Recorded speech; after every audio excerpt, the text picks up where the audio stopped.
మిత్రుడు కార్యనిర్వాహక అధ్యక్షుడు మహేష్ కుమార్ గౌడ్ గారు, స్థానిక శాసనసభ్యుడు మీ అభిమాన నాయకుడు వెడ్మ బొజ్జు గారు, ఈ కార్యక్రమానికి ముఖ్య అతిథులుగా విచ్చేసిన ఉప ముఖ్యమంత్రి వర్యులు శ్రీ బట్టి విక్రమార్క గారు, కోమటిరెడ్డి వెంకటరెడ్డి గారు, సీతక్క గారు, శ్రీధర్ బాబు గారు, కొండా సురేఖ గారు, తుమ్మల నాగేశ్వరరావు గారు, మధు యాస్కి గారు,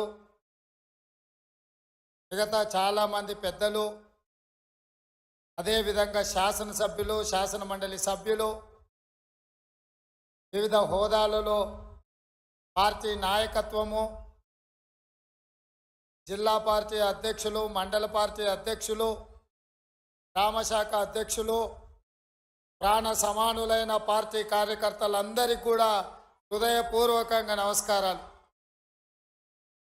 మిత్రులారా, ఆనాడు ఇక్కడే దళిత గిరిజన దండోర కార్యక్రమాన్ని తీసుకున్నప్పుడు పెద్దలు ప్రేమ్ సాగర్ రావు గారు బాధ్యతను తీసుకొని ఆనాడు ప్రభుత్వం నిర్బంధాలు కొనసాగిస్తుంటే, అడ్డంకులు సృష్టిస్తుంటే, ఏది ఏమైనా నలుమూలల నుంచి అడవి బిడ్డలు, ఆదివాసీలు ఇంద్రవెల్లికి కదం దొక్కి ఆనాడు వేలాది మంది వచ్చి దళిత గిరిజన దండోరను ఆశీర్వదించి ఆగస్టు 9, 2021 నాడు కల్వకుంట్ల చంద్రశేఖరరావు మీద సమర శంఖం పూరించి ఈ తెలంగాణ గడ్డ మీద చంద్రశేఖరరావు కుటుంబాన్ని బొందబెడతామని చెప్పి ఆ అమరవీరుల స్తూపం సాక్షిగా ప్రతినబూని ఆ కార్యక్రమాన్ని డిసెంబర్ 3 నాడు పూర్తి చేసిండ్రు. మీకందరికీ మనస్ఫూర్తిగా ధన్యవాదాలు. మిత్రులారా, ఇక్కడ మట్టికి గొప్పతనం ఉన్నది, ఇక్కడి గాలిలో పౌరుషం ఉన్నది, ఇక్కడ తినే తిండిలో, వేసే అడుగులో పోరాట పటిమ ఉన్నది. ఈ గడ్డ మీద మీ బిడ్డ కొమరం భీం జల్ జంగల్ జమీన్ అని చెప్పి ఆనాడు రాజ్యాలకు వ్యతిరేకంగా, అదేవిధంగా రామ్జీ గోండు, ఈ ప్రాంత గోండు బిడ్డ బ్రిటిషర్స్కు వ్యతిరేకంగా, రజాకర్లకు వ్యతిరేకంగా కొమరం భీం ఆనాడు పౌరుషంతో పోరాడిను. ఈనాడు చరిత్ర పుటలలో పోరాటాల గురించి చర్చించాలి అంటే, పౌరుషం గురించి ప్రస్తావించాలి అంటే రామ్జీ గోండు, కొమరం భీం గురించి ప్రస్తావించకుండా ఏ చరిత్ర మొదలు అవ్వదు అని చెప్పి నేను సగర్వంగా ఈ సందర్భంగా చెప్తున్న మిత్రులారా. అలాంటి పోరాట స్ఫూర్తిని తీసుకొని కేస్లాపూర్ గుడిలో దర్శనం చేసుకొని నాగోబా ఆశీర్వాదం తీసుకొని తప్పకుండా ఈ గడ్డ మీద ఇందిరమ్మ రాజ్యం తీసుకొచ్చి దళితులకు, గిరిజనులకు, ఆదివాసులకు, బలహీన వర్గాలకు, మైనారిటీలకు వాళ్ళు మెచ్చే ప్రభుత్వం, వాళ్లను ఆర్థికంగా సంక్షేమ రంగంలో అభివృద్ధి ప్రాధం వైపు నడిపించే ప్రభుత్వాన్ని ఏర్పాటు చేస్తామని చెప్పినాం. ఇవాళ ప్రభుత్వం ఏర్పడ్డది. ఆ ప్రభుత్వం ఏర్పడ్డది కాబట్టే ఆ ప్రభుత్వం మొట్టమొదటి అభివృద్ధి కార్యక్రమం ఆనాడు మాట ఇచ్చినాం. ఇదే ఇంద్రవెల్లి అమరవీరుల స్తూపం సాక్షిగా అభివృద్ధి కార్యక్రమాలను తీసుకొని ముందుకు వెళ్తాం. ఆదిలాబాదును దత్తత తీసుకుంటాం. తప్పకుండా ఈ ప్రాంతాన్ని, తప్పకుండా ఆదిలాబాదు ప్రాంతాన్ని, ఈ అడవ బిడ్డల ప్రాంతాన్ని, ఈ అమాయకుల ప్రాంతాన్ని, ఈ ఆదివాసీల ప్రాంతాన్ని అభివృద్ధి పదం వైపు నడిపించే బాధ్యత ఇందిరమ్మ రాజ్యం తీసుకుంటుందని ఆనాడు ప్రతిజ్ఞ చేసినాం. ఈనాడు అభివృద్ధి కార్యక్రమాలలో భాగంగా గూడాలకు రోడ్లు, గూడాలకు తాగడానికి నీళ్లు, నాగోబా గుడి అభివృద్ధి కోసం, అదేవిధంగా ట్రైకార్ నేతృత్వంలో ఈ విద్యార్థుల చదువుల కోసం ఈ ప్రాంతంలో మనము అభివృద్ధి కార్యక్రమాలను ప్రారంభించినాం. మిత్రులారా, ఆ ఏళ్ళ నేను చెప్పిన ఇంద్రవెల్లి పర్యటన ఉందన్నప్పుడు కాంగ్రెస్ పార్టీ వాళ్ళే 1981లో ఈ ఆదివాసీ బిడ్డలను పొట్టన పెట్టుకున్నారు. ఏ ముఖం పెట్టుకొని కాంగ్రెస్ నాయకులు ఇంద్రవెల్లి దర్శించుకుంటారని కొంతమంది సన్నాసులు ప్రశ్నించారు. ఆనాడు నేను ఇదే గడ్డ మీద నుంచి క్షమాపణ చెప్పిన. ఉమ్మడి రాష్ట్రంలో సమైక్య పాలనలో సీమాంధ్ర పాలకులు తెలంగాణ బిడ్డలను, ఆదివాసీ బిడ్డలను, అడవి బిడ్డలను తుపాకీ తూటాలతో నేలకు వరుగుతుంటే, వాళ్ళ రక్తం చిందుతుంటే నిస్సహాయులమై సమైక్య పాలనలో చేతులు కట్టుకొని కూర్చున్నారు కొందరు. అది జరిగింది తప్పు. తప్పు జరిగినందుకు మన్నించండి. మా ఇందిరమ్మ రాజ్యంలో ఆదివాసీ బిడ్డలను ఆదుకుంటాం, తప్పకుండా కుటుంబాలను హక్కున చేర్చుకుంటాం, గుండెల్లో పెట్టి చూసుకుంటామని ఆ ఎల్ల మాటిచ్చినాం. ఇవాళ ఆనాడు అమరులైన కుటుంబాలకు ఇందిరమ్మ ఇండ్ల పట్టాలే కాదు, ఇండ్లు కట్టుకోవడానికి 5 లక్షల రూపాయల కుటుంబాలకు ఇచ్చి ఇవాళ నాడు అమరులైన కుటుంబాలను ఇవాళ ఆదుకునే కార్యక్రమం చేపట్టిన మిత్రులారా, చరిత్రలో జరిగిన తప్పిదాలను, సమైక్య రాష్ట్రంలో ఉమ్మడి పాలనలో జరిగిన దుష్టాంతాలను సరిదిద్దడానికి శ్రీమతి సోనియా గాంధీ గారు తెలంగాణ రాష్ట్రం ఇచ్చిండ్రు. ఆ ఇచ్చిన తెలంగాణ రాష్ట్రంలో ఈనాడు ఇందిరమ్మ ప్రభుత్వాన్ని మీరు తెచ్చుకున్నారు. నేను అడుగుతున్నా ఈరోజు ఈ వేదిక మీద నుంచి కల్వకుంట్ల చంద్రశేఖరరావును సూటిగా, 10 సంవత్సరాలు తెలంగాణ రాష్ట్రంలో నీ ప్రభుత్వం ఉన్నది కదా, ఏనాడైనా ఈ ఆదిలాబాద్ గురించి, అడవి బిడ్డల గురించి, ఈ ఆదివాసీల గురించి, ఆనాడు ఇంద్రవల్లిలో నేల కొరిగిన ఈ అడవి బిడ్డల గురించి ఒక్కరోజైనా ఆలోచన చేసినవా? ఈ కుటుంబాలను ఆదుకోవాలి, ఈ కుటుంబాల ఆత్మగౌరవం నిలబెట్టాలి అని ఏ రోజైనా నీ మంత్రివర్గంలో చర్చించినవా అని నేను అడుగుతున్నా. ఇవాళ నువ్వు, నీ కుటుంబము, నీ కొడుకు, నీ బిడ్డ, నీ అల్లుడు, నీ సుట్టపల్ల కోసమే తెలంగాణ రాష్ట్రం వచ్చిందా? లేకపోతే ఈ ఆదివాసీ బిడ్డల కోసం, ఈ బలైన వర్గాల కోసం తెలంగాణ రాష్ట్రం సోనియమ్మ ఇచ్చిందా అని చెప్పి నేను సూటిగా ప్రశ్నిస్తున్నా. ఇవాళ ఈ వేదిక మీద నుంచి సూటిగా టిఆర్ఎస్ నాయకులకు నేను చెప్పదలుచుకున్నా, తెలంగాణ ప్రజలు 10 సంవత్సరాల మీ దుర్గమార్గమైన పాలనను, ఈ తెలంగాణ రాష్ట్రాన్ని చెరుకు తోటల్లో అడవి పందులు ఏ విధంగా అయితే విధ్వంసం చేస్తాయో, ఈ తెలంగాణ రాష్ట్రం మీద మీరు, మీ కుటుంబ సభ్యులు, మీ పార్టీలు పడి దోసుక తిని కొల్లగొట్టి విధ్వంసం చేసి ఈ తెలంగాణ రాష్ట్రాన్ని విధ్వంస రాష్ట్రంగా మాకు అప్పజెప్పినరు. 7 లక్షల కోట్ల రూపాయల అప్పులు తెచ్చిండ్రు. మరి 7 లక్షల కోట్ల రూపాయల అప్పులు తెచ్చిన మీరు ఆనాడు మేము కట్టిన కడెం ప్రాజెక్టు కూలిపోతుంటే మరమ్మతులు చేసిండ్రా? ఈ ప్రాంతంలో సదర్మాటు ప్రాజెక్టు కట్టాలి అని అంటే సదర్మాటుకి ఏమన్నా నిధులు ఇచ్చిండ్రా? ఈ ప్రాంతంలో అడవి బిడ్డలుండే గూడాలకు రోడ్లైనా వేసిండ్రా? ఈ అడవి బిడ్డలకు మిషన్ భగీరథ పేరు మీద 40,000 కోట్ల రూపాయలు దోసుక తిన్నారు. తాగడానికి మంచినీళ్ళు ఇచ్చిండ్రా? ఒకవేళ మీరు ఈ గూడాలకు మంచినీళ్ళు ఇచ్చుంటే ఇవాళ మా మిత్రుడు బట్టి విక్రమార్క గారు 60 కోట్ల రూపాయలతోని మళ్ళీ గూడాలకు తాగడానికి నీళ్లకు నిధులు ఇవ్వాల్సిన పరిస్థితి ఎందుకు వచ్చింది అని చెప్పి నేను ఆ సన్నాసిని నేను అడుగుతున్నా. నిజంగా నేను అభివృద్ధి చేస్తే నాగోబా గుడికి 7 కోట్ల రూపాయలతోటి ఈరోజు మేము కార్యక్రమాలు తీసుకోవాల్సిన పరిస్థితి ఉంటుండేనా? ఇవాళ గూడాలకు రోడ్లు లేని ప్రాంతాలకు 27-28 కోట్ల రూపాయలతోటి ఇవాళ రోడ్లు వేసే అవకాశం మాకు వస్తుండేనా? ఇవాళ ట్రైకార్ ద్వారా చదువుకునే పిల్లలకు తరగతి గదులు లేకపోతే 10 కోట్ల రూపాయలతోటి ఇవాళ తరగతి గదులు, ఆదివాసీ బిడ్డలు చదువుకోవాలి, ఐఏఎస్లు ఐపీఎస్లు కావాలి, ఈ రాష్ట్రాన్ని దేశాన్ని ఏలాలి అని చెప్పి ఇవాళ 10 కోట్ల రూపాయలతోటి తరగతి గదులు మేము నిర్మించినాం తప్ప నిర్మించడానికి నిధులు ఇచ్చినాం. ఒక్క రోజైనా ఈ బిడ్డల కోసం నువ్వు సమీక్ష చేసినావా అని నేను అడుగుతున్నా.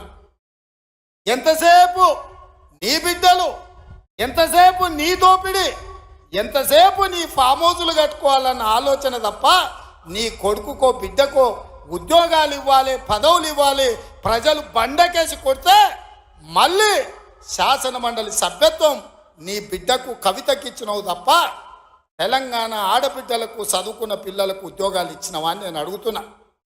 నువ్వు ఉద్యోగాలు ఇవ్వక 10 సంవత్సరాలు స్టాఫ్ నర్సులు నియమించక నువ్వు నిర్లక్ష్యం చేసిన కాబట్టే మొన్న మా దామోదర్ రాజ నరసింహ గారు వైద్య ఆరోగ్య శాఖ ద్వారా ఎల్బీ స్టేడియంలో 7,000 మంది ఆడబిడ్డలకు స్టాఫ్ నర్సు ఉద్యోగాలు మేమొచ్చి ఉద్యోగాలు ఇచ్చినాం. నీ బిడ్డను నిజామాబాద్ ఎంపీల బండకేసి కొడితే తండ్రిగా నీకు దుఃఖం పొంగుకొచ్చింది. నీ బిడ్డకెంబడే శాసన మండలిలో మళ్ళీ పదవి ఇచ్చినావు, కానీ గా ఆడబిడ్డలకు స్టాఫ్ నర్సు ఉద్యోగాలు ఇచ్చినవా? గది నీ నీతి, నీ జాతి. మరి మేము 7,000 ఉద్యోగాలు స్టాఫ్ నర్సులు ఇచ్చినాం. ఇవాళ నీ అల్లుని నీ కొడుకుని మంత్రిని చేసుకున్నాం. కానిస్టేబుల్ ఉద్యోగాలు 15,000 ఉద్యోగాలు భర్తీ చేయక ఆకాశంలో వేలాడుతున్నట్టు త్రిశంకు స్వర్గంలో ఆ నిరుద్యోగ యువకులు ఉంటే కోర్టులో కేసు ఉంటే నువ్వేమైనా పరిష్కరించినావా అని నేను అడుగుతున్నా. అందుకే మేము వచ్చిన ఎంబడే హోంశాఖ నా దగ్గరనే ఉంది. డీజీపీని ఇతర అధికారులను పిలిచి సమీక్షించి వేలాది మంది నిరుద్యోగ యువకులు ఈ రోజు నిరుద్యోగులుగా అమీర్పేటలోనో లేకపోతే అశోక్ నగర్ చౌరస్తాల్లో, దిల్సు నగర్ చౌరస్తాల్లో ఇంటికెళ్ళి తల్లిదండ్రులకు మొహం చూయించుకోలేక నిస్సారంగా జీవితం గడుపుతున్నారు. వాళ్ళకు ఉద్యోగాలు ఇవ్వాలని కోర్టుల్లో ఉన్న కేసులను ఇవాళ త్వరితగతిన పరిష్కరించాలని ప్రయత్నం చేసినాం. నువ్వు ఎంత అడ్డం పడ్డా, నువ్వు ఎంత గగ్గోలు పెట్టినా, బిల్లా రంగాలు మమ్మల్ని ఎన్ని శాపనార్థాలు పెట్టినా 15 రోజుల్లో 15,000 కానిస్టేబుల్ పోస్టులు భర్తీ చేసే బాధ్యత, 15 రోజుల్లో 15,000 కానిస్టేబుల్ పోస్టులు భర్తీ చేసే బాధ్యత మా మంత్రివర్గం తీసుకుంటుంది. మాది బాధ్యత అని చెప్పి నేను ఈ వేదిక మీద నుంచి మాట ఇస్తున్న మిత్రులారా, ఈరోజు తెలంగాణ సమాజం ఆలోచన చేయండి. ఈ తెలంగాణ రాష్ట్రం ఎవరి చేతిలో భద్రంగా ఉంటుంది? ఈ తెలంగాణ రాష్ట్రం త్యాగాల పునాదుల మీద ఏర్పడ్డ ఈ రాష్ట్రం ఎవరు భద్రంగా కాపలా కాస్తారు? ఎవరు భద్రంగా ఈ రాష్ట్రాన్ని అభివృద్ధి పదం వైపు నడిపిస్తారో మీరు ఆలోచన చేయండి. మేము వచ్చే 60 రోజులు కానే లేదు, 2 నెలలు ఇంకా పూర్తి కాలే. 7 తారీఖు వస్తే 2 నెలలు, 7 తారీఖు ఇంకా 5 రోజులు తక్కువనే ఉంది. అప్పుడే 6 గ్యారెంటీలు అమలు చేయలేదంటాడు సన్నాసుడు. ఆయనతోని శాత కాదు ఎట్లా చేయడంటాడు. పిల్లి శాపనార్థాలకు ఉట్టి దిగిపడుతుందా? ఇలా పొంకనాలు కాకపోతే 10 ఏళ్లలో మీరు ఏనాడైనా పేదవాళ్ళ ఇంటికి 200 యూనిట్లు ఉచిత కరెంట్ ఇవ్వాలన్న ఆలోచన చేసినవా? పేదవాడు ఆత్మగౌరవంతో బ్రతకాలి అంటే ఇందిరమ్మ ఇండ్లు ఇవ్వాలన్న ఆలోచన ఏనాడైనా చేసినవా? ఆరోగ్యశ్రీ పథకాన్ని నిర్వీర్యం చేసినావు. 10 లక్షల రూపాయలు వాళ్ళకి ఇన్సూరెన్స్ ఇవ్వాలన్న ఆలోచన ఏనాడైనా చేసినవా? ఇవాళ అందుకే ఆడబిడ్డల్ని ఆదుకోవడానికి 500 రూపాయలకు సిలిండర్ ఇచ్చి ఆడబిడ్డల్ని ఆదుకోవాలి, కట్టెలపై కష్టాల నుంచి వాళ్ళని కాపాడాలి అని తొందరలోనే మా ఆడబిడ్డల కోసం 500 రూపాయలకే ఇంటింటికి సిలిండర్ ఇచ్చే బాధ్యత మా మంత్రివర్గం తీసుకున్నది. 1,00,000 మంది ఆడబిడ్డలతోనే ప్రియాంక గాంధీ గారిని రప్పించి 1,00,000 మంది ఆడబిడ్డల సమక్షంలో సిలిండర్ 500 రూపాయల కార్యక్రమాన్ని తొందరలోనే మీ ప్రభుత్వం మన ప్రభుత్వం తీసుకోబోతుంది అని చెప్పి మా మిత్రులందరికీ నేను చెప్పదలుచుకున్నా. అదేవిధంగా మిత్రులారా, ఇంటికి ఉచిత కరెంటు 200 యూనిట్ల వరకు ఇస్తామని ఆనాడు చెప్పినాం. పోయిన సంవత్సరం ఎవరెవరు ఎంతెంత వాళ్ళ ఇంటికి కరెంటు వాడినరో ఆ లెక్కలు కట్టి ప్రతి ఇంటికి తెల్ల రేషన్ కార్డు ఉన్న వాళ్లకు 200 యూనిట్ల వరకు తొందరలోనే ఉచిత కరెంటు మీ ఇంటికి ఇచ్చే బాధ్యత, మీ కుటుంబాలను ఆదుకునే బాధ్యత మన ప్రభుత్వం తీసుకుంటుంది, పేదల ప్రభుత్వం తీసుకుంటుంది. ఆ ఎల్లా ప్రగతి భవన్ అనే పేరు మీద పెద్ద గడిని నిర్మించుకొని కష్టాలు చెప్పాలి అని గద్దరన్న పోతే ఎర్రటెండకు మిట్ట మధ్యాహ్నం 3 గంటలు నీ గేటు దగ్గర నించోబెట్టినావు కదా కేసీఆర్. ఈ పాపం ఊరికెపోతుందా అని నేను అడుగుతున్నా. అందుకే కదా పార్టీని మొన్న జరిగిన ఎన్నికలలో బొక్కలు ఇరగొట్టి బోర్ల బొక్కలేసి గుణపాఠం చెప్పిండ్రు. గద్దరన్న ఉసురు తలిగింది కాబట్టి మీ బొక్కలు ఇరిగిన బిడ్డ గది గుర్తుపెట్టుకోండి అని నేను చెప్పదలుచుకున్నా. అందుకే మిత్రులారా, ఇవాళ ఈ ప్రభుత్వం మీది మనది, ఈ ప్రభుత్వం పేదోళ్ళది. ఈ పేదోళ్ళ ప్రభుత్వంలో ఆదిలాబాదును దత్తత తీసుకుంటాం. తప్పకుండా తుమ్మిడిఎట్టి దగ్గర ఉత్తమ్ కుమార్ రెడ్డి గారి అనుమతితోని సాగునీటి ప్రాజెక్టును కడతాం, కుప్టి ప్రాజెక్టును కడతాం, సబర్మతి ప్రాజెక్టును కడతాం, కడెం ప్రాజెక్టును రిపేర్ చేస్తాం. ఈ ప్రాంతాన్ని సాగునీటి రంగంలో పైనుంచి వస్తుంటే మా కొండ సురేఖక్క చూపిస్తుంది, కింద క్రేన్ పెట్టి బాయి తవ్వుకుంటారు నీళ్ళ కోసం, సాగు నీటి కోసం. మరి ఆ సన్నాసోడు 1 కోటి ఎకరాలకు నీళ్ళు ఇచ్చిన అన్నాడు, ఏడిచ్చిండా? వచ్చినా ఇవాళ హెలికాప్టర్ల పైనుంచి వస్తే ఎడారిని చూసినట్టుంది, ఎండిపోయిన పొలాలు కనిపిస్తున్నాయి. నీళ్ళ కోసం బావులు తవ్వుకుంటారు. ఇవాళ బావి తవ్వే క్రేను అది చూపించి సురేఖక్క అన్న ఇంకా బాయిల వ్యవసాయమే ఉంది, ఇక్కడ నీళ్లు రాలేదని. ఇవాళ వస్తావా కేసీఆర్, నీకు మళ్ళోసారి చూపిస్తా ఈ ప్రాంతాన్ని. ఎన్నడా నువ్వు వచ్చినవో రాలేదో నాకు తెలియదు, ఎన్నికలప్పుడు ఓట్లాడుకోనికి వచ్చి ఉంటావు, కానీ ఈ ప్రాంతాన్ని చూడడానికి ఎప్పుడన్నా వచ్చినవా? రా, ప్రభుత్వం హెలికాప్టర్ పెడుతుంది, మేము వస్తాం, నీకు చూపిస్తాం. 1 కోటి ఎకరాలకు నీళ్ళు ఇస్తా అనే పేరు మీద లక్షల కోట్ల రూపాయల దోపిడీకి పాల్పడ్డావు తప్ప ఈ ఆదిలాబాద్కు నీళ్ళు ఇవ్వలేదు. అందుకే ఈ ప్రాంతాన్ని సస్యశ్యామలం చేయడానికి సాగునీటి ప్రాజెక్టులను కట్టే బాధ్యత మా పార్టీ తీసుకుంటుంది, మా ప్రభుత్వం తీసుకుంటుంది.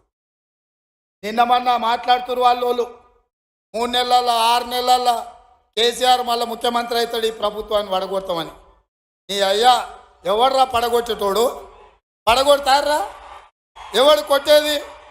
నేను అడుగుతున్నా, వేలాది మంది మా యువకులు ఇక్కడ ఉన్నారు, మీరందరూ చూసుకుంటా ఊరుకుంటారా? పడగొడితే ఊర్లలోకి రానిస్తారా? ఊర్లలో ఎవడన్నా ఈ ప్రభుత్వాన్ని పడగొట్టాలన్న ఆలోచన చేస్తే మీ ఊర్లో యాప చెట్టుకు కోదండం వేసి కొట్టండి, లాగుల తొండలు ఇడవండి. ఇది ప్రజలు ఎన్నుకున్న ప్రభుత్వం, ప్రజలు ఆశీర్వదించిన ప్రభుత్వం, ప్రజల కోసం పనిచేస్తున్న ప్రభుత్వం. ఇది ప్రజా ప్రభుత్వం. ఆడ అనుకుంటుండు 1,00,000 కోట్లు పెట్టి కట్టిన కాళేశ్వరం కూలినట్టు ఈ ప్రభుత్వం కూలుతుందని. నీ అయ్యా నువ్వు దోపిడీకి పాల్పడ్డావు కాబట్టి ఆ కాళేశ్వరం గాలి వస్తే కొట్టుకుపోయింది. ఈ ప్రభుత్వం గాలి కాదు కదా, నీ ఖాందాన్ మొత్తం వచ్చినా బోర్ల బొక్కలు పండబెట్టి తొక్కుతాం.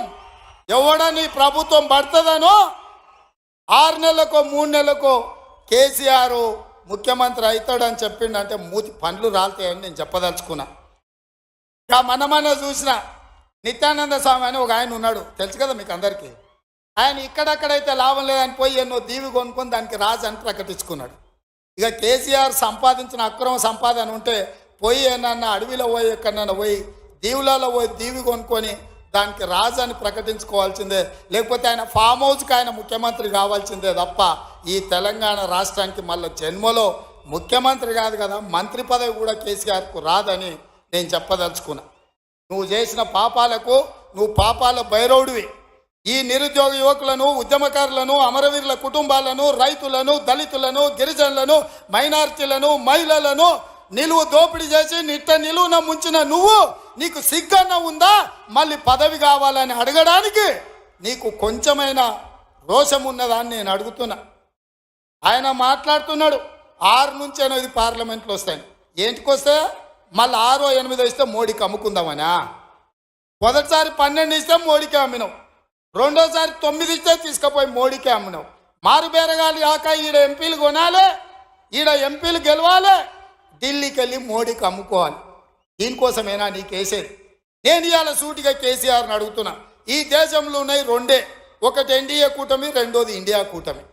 ఎన్డీఏ కూటమికి మోడీ ఉన్నాడు, ఇండియా కూటమికి మేమున్నాం. మా దాంట్లోకి రానీయము, మా నీడ కూడా తాకనీయం. ఆ ఇంటి మీద పిట్ట ఈ ఇంటి మీద కాలిస్తే కాల్చి అవతలేస్తాం. నువ్వు ఎట్లకెళ్ళి అవుతావా? మరి నేను అడుగుతున్నా, ఎట్లకెళ్ళి అవుతావు? 1, 2 ఏదైనా గెలిస్తే ఢిల్లీలో తాకట్టు పెట్టి మోడీ దగ్గర గులాంగిరి చేయిస్తాడు ఆయన. అందుకే మిత్రులారా ఆలోచన చేయండి. ఇవాళ ఈ రాష్ట్రంలో, ఈ దేశంలో పేద ప్రజల ప్రభుత్వం ఏర్పడాలి అంటే 10 ఏళ్ళు ప్రధానమంత్రిగా ఉన్న నరేంద్ర మోడీ ప్రతి పేదవాడి ఖాతాలో 15 లక్షల రూపాయలు వేస్తా అన్నాడు, ప్రతి పేదవాడికి ఇల్లు కట్టిస్తా అన్నాడు, ప్రతి సంవత్సరం 2 కోట్ల ఉద్యోగాలు ఇస్తా అన్నాడు, రైతుల ఆదాయం 2 చేస్తా అన్నాడు. ఎవరి ఖాతాలన్న మోడీ 15 లక్షలు వేసిండా మిత్రులారా? వేసిండా? మీకేమైనా ఇల్లు కట్టించిండా? మీకు ఉద్యోగాలు ఇచ్చిండా? మన ప్రాంతానికి ఎప్పుడన్నా వచ్చిండా? పోనీ మీ ప్రాంతంలో ఆదివాసీ బిడ్డ స్వయం బాబురావుని ఎంపీ గెలిపించిండు, మంత్రి పదవిని ఇచ్చిండా? మరి ఏమి ఇయ్యనప్పుడు ఈ ప్రాంతంలో మోడీకి ఓటెందుకు వేయాలని నేను అడుగుతున్నా. మీరు ఆలోచన చేయండి. ఇవాళ మతం పేరు మీద ఒకడు, మద్యం పేరు మీద ఇంకొకడు రేపు ఎన్నికల్లో ఓట్లు అడగడానికి వస్తారు. ఇవాళ మతం ఒక రకం మత్తు అయితే మద్యం ఇంకొక రకం మత్తు. మోడీ కేడీ ఇద్దరు ఒక్కటయ్యి కాంగ్రెస్ను అడ్డుకోవాలని చూస్తున్నారు. అందుకే మిత్రులారా, ఆదిలాబాద్ను దత్తత తీసుకునే బాధ్యత మాది, మా ప్రభుత్వంది. మీకు యూనివర్సిటీ ఇచ్చే బాధ్యత మాది, మా ప్రభుత్వంది. మీకు తప్పకుండా తుమ్మిడేట్టు ప్రాజెక్టును కట్టే బాధ్యత మాది, మా ప్రభుత్వంది. తప్పకుండా సదర్మాట్ పూర్తి చేసే బాధ్యత మాది, మా ప్రభుత్వంది. కుప్తి ప్రాజెక్టును పూర్తి చేసే బాధ్యత మాది, మా ప్రభుత్వంది. కడెం ప్రాజెక్టును మరమ్మతులు చేసే బాధ్యత మాది, మా ప్రభుత్వంది. తండాలలో, గూడాలలో, మారుమూల పల్లెల్లో ప్రతి తండాకు గూడానికి రోడ్లు వేసే బాధ్యత మాది. తాగునీళ్ళు ఇచ్చే బాధ్యత మాది. పేదోళ్ళ పిల్లలకు చదువుకోవడానికి పాఠశాలలు ఏర్పాటు చేసే బాధ్యత మాది. ఈ రాష్ట్రంలో 2 లక్షల ఉద్యోగాలు నింపే బాధ్యత మాది. 2,07,000 నింపినాం. ఇంకా 1,93,000 ఉద్యోగాలల్లా 15 రోజుల్లో 15,000 కానిస్టేబుల్ ఉద్యోగాలు నింపుతాం.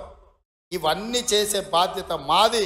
అందుకే మిత్రులారా, ఏ ఆదిలాబాద్, ఏ ఇంద్రవెల్లి సాక్షిగా ఆగస్టు 9, 2021 నాడు దళిత గిరిజన దండోర పేరు మీద ఎన్నికల సమర శంఖాన్ని పూరించినమో, మీ ఆశీర్వాదం తీసుకొని గుండెల నిండా మీరు ఇచ్చిన ధైర్యాన్ని నింపుకొని తెలంగాణ మూలల నేను మా మిత్రులందరూ కలిసి సమన్వయం చేసుకొని ఇవాళ ఇందిరమ్మ రాజ్యం తెచ్చినాం. అదేవిధంగా ఇవాళ మళ్ళీ రాబోయే లోక్సభ ఎన్నికల్లో ఈ దేశానికి రాహుల్ గాంధీ గారు ప్రధానమంత్రిగా చెయ్యాలి అంటే కన్యాకుమారి నుంచి కశ్మీర్ వరకు 150 రోజులు 4,000 కిలోమీటర్లు మండు టెండల్లో, మంచు కొండల్లో నిర్విరామంగా పాదయాత్ర చేసిండు.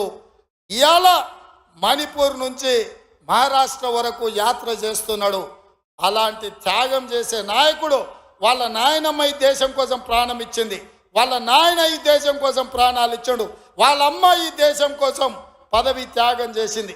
అలాంటి గొప్ప నాయకుడు ఇందిరమ్మ మనవడు ఈ దేశానికి ప్రధానమంత్రి కావాలి.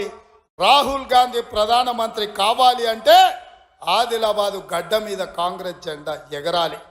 మీరందరు సిద్ధం కదా? ఆదిలాబాద్లో ఎంపీ గెలిపిస్తారు కదా? మీరందరు సిద్ధమేనా? మీరందరు సిద్ధమేనా? మీరందరు సిద్ధమేనా?